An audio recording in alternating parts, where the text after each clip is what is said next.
G'day, welcome to Mark and Sam After Work.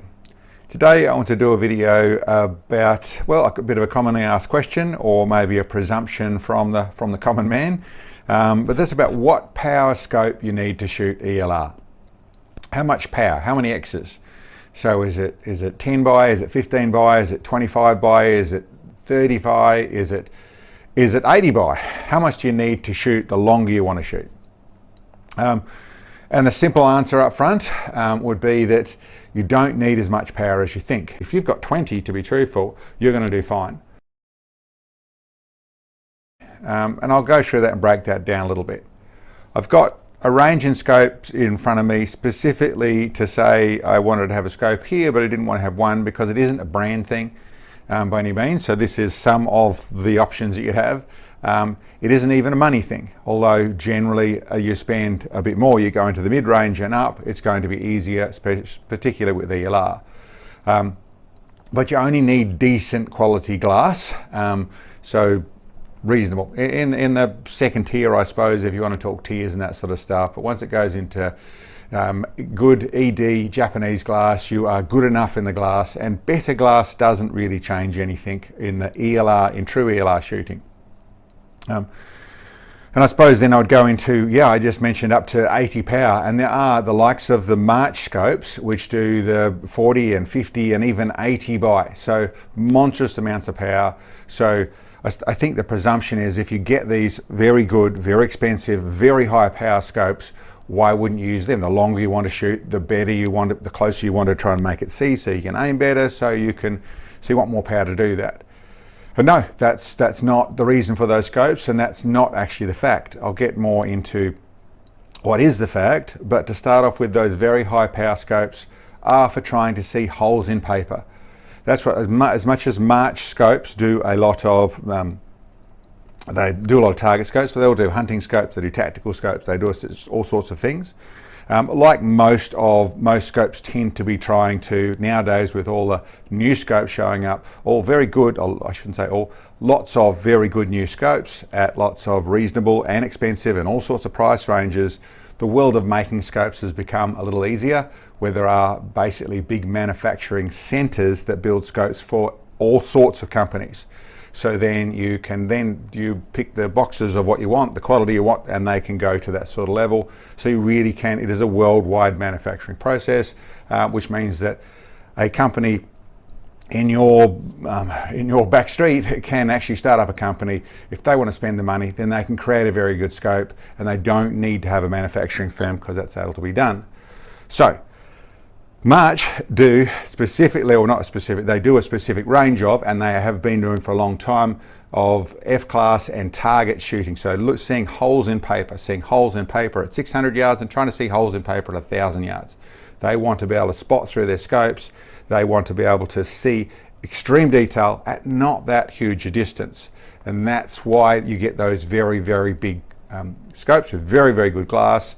So that's what it's about. As for ELR, and I'm specifically talking ELR in the centre fire range, in the stuff that really is talking about, starts at probably 2,000 meters. 1 mile in that genre, 1 mile isn't ELR. It is in some genres. ELR, it can be at that distance for some rifles and that type of thing. But the stuff I'm talking about is 2,000 meters, 2,000 yards, 2,000 meters, 3,000, 4,000, 5,000, that sort of stuff. Moving once, I suppose, realistically, once you're going past the 3,000 yards and you're going into the 2 mile genre, then you really are talking about what I would call ULR, ultra long range. But that's where this conversation is going. We're up into that really long stuff. What sort of power do you need to go up there? And I suppose I would bracket it quickly with the first stuff I did, and yes, I have done a lot of this, and I've been doing it for over 10 years, and we have literally hundreds on hundreds of hits on targets at 3,000 yards and beyond. So I've done a lot of it. When I first started it, I did a lot of working out what I needed to do. We went through adjustable bases and all sorts of different bits and pieces to go there, and changed as the evolution of the equipment you could buy now with the likes of the TACOM HQ with their Charlie Chirac, which is a little periscope system, which is all adjustable, so you can get more elevation. You have the wedges from TACOM and from Night Force. You have the prism on the front there, which can actually change the angle to get more elevation, so it was easier. And then you have all the different styles from the cold shot base to the ELR, I think it is, but basically adjustable base, all sorts of different things. We've been through that process. But prior to that, what we started off with, and a scope that is, I suppose, a little bit of a favourite, but it's more because it's where I started than it is than other details. A very good benchmark for a long while was the Night Force Attacker. 5 to 25 by 56, second focal plane. And the other one I'll pick up and show you, which I also started with an ELR staff, is the likes of a little Citron, little S3 Citron. Very good glass for the price, nice small reticle, second focal plane, all that sort of bits and pieces. The reason for that conversation is that when I first started and I tried to stretch out, when I was first shooting at 3,000 yards, I was doing that with a scope setup that had no more than 120 minutes of elevation. I needed more than that to get on. And so the way I did that was using holdover. To get enough holdover, being second focal plane, I could come back down to the power, and I was shooting back down at 8 power. So right back down at 8 power and hit the target on not too many shots in, very close group, then hit the target, a 24-inch target at 3,000 yards on 8 power. And then other rifles in times as the years progressed forward, I was back down to 5 power, back down to the bottom of the power, and I would be using the power to get myself enough in a second focal plane. Your reticle stays the same, you get more field of view, and I needed that extra field of view because I was holding down the bottom of the scope where I could see, and then be able to get a group close to it, and then hold on to it, and then hit the target. So now listen, I won't deny that you come up in power to a degree that's easy. If you can hold on the center of your reticle, so you're holding on there, you're dialed in, and you can come up to probably up to around the 25 power, even as much as 30 power, can make it a little, if you've got good vision, so clean air, all that sort of stuff, can make it a little bit easier to see and hold on where you're holding on target. But it's a little bit easier. Whereas even right back down at 5 power, we don't see in a pixel side of things, so it doesn't get blurry. It's just, you can see that little image, you can see where you're holding on the reticle. Some people say, well, the reticle covers up the whole target. Well, that's pretty simple. Then you adjust and set it so it holds right next to the target. So the reticle sits up alongside it. You get it to where they're sitting nice and neatly together, so those two touch, and put it in one where one of the striations is, put it in that little corner there, and you can hold very precisely. I couldn't guarantee it, but you would, even at the likes of 2 miles back down at 5 power, be able to hold, and this is just hold, this isn't shoot, be able to hold no worse than a 12-inch group. So probably down to a 6-inch group with, as long as your eyes work properly, as long as you've got your scope set up properly, then you can hold that sort of group out of that thing. Yes, is easier to come up in power, so the reticle comes back down and the target shrinks up, that sort of stuff, is easier to do that side of it. Then there's the whole conversation about first focal plane, second focal plane. With in a first focal plane, your reticle gets bigger and gets fatter, so it starts to go the opposite direction. But for what I'm actually saying, the power you actually need is not as much as you think. But there's another little detail I'll go with this, and this actually works for even the likes of the 80 power scope shooting on a target setup. Now, if you have your rifle held in some other form, so when you have a railgun, when you have a very, very solid platform or some form or other where you're simply able to use vision, then you can, and like I said, and it's relevant. So there's two features we're talking about. So at only X distance, before the air starts to create an impediment to your vision. And yes, air isn't invisible. We think it is because we're not looking through much of it. But the more you go through, especially when you're looking along the surface of our planet, where the air is dense, where there is more stuff in the air, from whether that's smoke or that's dust or that's moisture or that's whatever that is, mirage, all that sort of stuff. So when that is in the air and you're looking across here, there only is X amount of distance before that starts to create a distraction. The opposite, people say, oh, you can see the moon, that's thousands of miles away. Yeah, but you're not looking through that much atmosphere. When you're going straight up, the atmosphere is getting thinner and thinner and thinner and thinner and thinner and thinner. That's why you can see so clearly to right through out to into the solar system. When you're looking sideways across our planet, then you're looking through air, dense as the air gets is when it goes through here with all the stuff in it, where it tends to be down close to the ground. So you need to be fairly close. So it's up to around 1,000 yards generally. And listen, I've got stuff where it's been totally clear out to 3 miles. Seen that? Yes. Very, very rare. It's more like it's clear out to, and seems very clear out to about 2 miles. And after that, it really starts that up. And some days it'll only be 600 yards. But generally, the 600 yards to 1,000 yards is very, very clear. Then we'll go with, you've got a very, very firm grip. Well, not a firm grip, you've got a very stable crosshair and stable target. Then you can actually zoom up and then you can use it to actually zero into exactly where you want to be. But if you're in a normal sort of format and you're shooting, you'll find that actually too much power becomes inaccurate for shooting.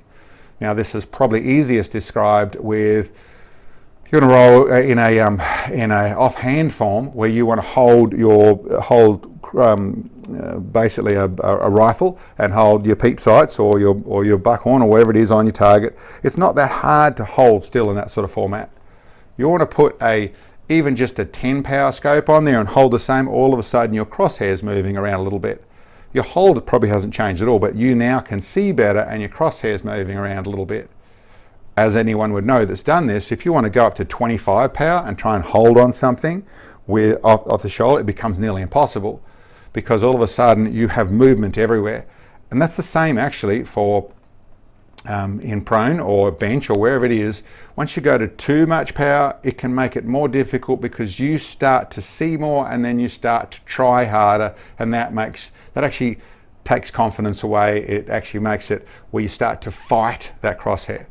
So this also applied for the conditions, mirage, when you're dealing with it, where you've got a little mirage you're trying to deal with. You can find that if you come back down in power, then you are going to stabilize your image because you can't see that as clearly. It makes it easier to focus on target. You zoom right in, all of a sudden it's not clear, that sort of stuff. This is a distraction. Now I would tell you that mirage, once you're shooting in mirage, you're asking for a little bit of luck involved in this, because mirage means that image might not necessarily be where you think it is. It might just be gradually moving to one place and another place while you think you're aiming at target, you might not be. So any group shot in mirage is more luck than it is skill, because you don't know what's actually going with the mirage. Depends on the day, depends on the mirage and that side of things. But what I'm actually saying is, well, it all comes down to how much power do you need for shooting ELR, which is what I'm trying to go with in this sort of format. It's a different conversation for 100-yard groups. It's a different conversation for shooting paper at ranges of 600 yards, even 1,000 yards. In true ELR, then really, I would say, having the option of going up to 30 power, maybe even 35 power, is not a bad option. Is it what you're going to use? You'll find in most cases, in real conditions, coming back down to around the 25 power is the probably sweet spot. Got the more power, you can come in, you can look, maybe the day we use it, but 25 power is really what you use. And to be truthful, if you've only got 15, it's not that much of a handicap. I would go with generally up to 25, and I suppose that's our little feature that goes with this conversation. In our engineering as it's got so far, there is an advantage out of staying down in power a little bit and giving yourself more internal elevation. And that's the key. That's ELR. That's what it's all about. Trying to see better. Someone says, how big a scope? How much power do you need to be able to shoot ELR? Well, the conversation isn't really about how much power. It's how much internal elevation. The bullet's going to go at an arc. You need to point the barrel up to shoot over here. Once you're going at 2 miles sort of stuff, you need a certain amount of internal elevation or external elevation. You need to do it, and you want to get good shooter form. You want to see decently. But listen, 20 power does that fine. 25, like I said, all the same things. You could go up to 35 on very, very peculiar days, but largely, if you've got 20, to be truthful, you're going to do fine. The main thing you actually need is internal elevation, and you need accuracy and consistency. So accurate targets, a good reticle, all those bits and pieces are very important to what's going out. Power is less important. At this moment, there's some very good options coming out that have the 150 minutes of internal elevation, only 25 power. And I'm certain there's people that go with, oh, this bigger one here has got 35 power, so that's going to be better because I want to go in ELR, or I just want to shoot decent long ranges, even at a mile for some calibers. If you have that 150 minutes, you don't need to buy anything else. You set it up properly on your scope. We've got videos about how to do, on your rifle I should say, we've got videos how to do that. The simple thing for people who don't know what I'm talking about there is, if you've got 150 minutes of elevation in your turrets, the way to get that is you need to have that scope fully zeroed, not zeroed to the target, zeroed so it's wound right down, and then make it hit the target, make it aimed for a 100-yard target in that condition. And the way you do that generally is you need a scope cant, so how much it comes forward, of roughly half the internal elevation. So yes, if you've got 150 minutes, you want around 75 of scope cant, and then you'll find it'll be zeroed at 100 yards, and then you'll be able to dial all the way up, and that gives you 150 minutes. You get yourself a 150 minute internal elevation scope and put it on a 20 MO rail, you've probably turned it into where it's got around 110 minutes of internal elevation. So, oh listen, still good, but it's actually setting up the scope. I've got videos on that sort of stuff. I'll put a link below on setting that side of things up. But that conversation comes about those scopes come out of actually coming down in power. You'll tend to find that they only have the 20 or 22 or 25 of power. And that's because they go past that point and you'll lose some of that internal elevation. Anyway, that's about a list of bits and pieces. Like I said, I've got scopes here. This track scope, I think there's a Zeiss, I think as well, but this is a track scope that has 150 minutes of internal elevation. And there's things that have happened before, the likes of the Valdata. This is the G2, it's got internal elevation. And there's other ones, it's something to keep an eye on. But power isn't what you need. Decent, good ED glass and decent glass. You're not bird watching. It doesn't change much once you've got a certain amount of clarity, that's all you're using. Strength and reliability and all that sort of stuff, yes, that's very relevant. The finish of it, what they feel like, yeah, that's all relevant sort of stuff. It's a little bit about, a nice watch looks good, that sort of stuff, but a cheap one tells time as well. So, but it is still a very important part of your kit. The main thing in ELR is you're after internal elevation and power. Listen, 25 is probably where I'd say is probably the benchmark. Not terrible, but that internal elevation is king in this world. Anyway, guys, I hope that makes some sense. I hope there wasn't too much babble. As said, this is just a range. There's more others. I deliberately didn't put one on here as to trying to be any brand favourites by any means. And I suppose for those that want to know if scopes work well for what we do, we've done a lot of it. You'll see them on our videos all the time. If you don't see, people say, why don't you have one of these? Or why don't you have one of those? Or why don't you have the others?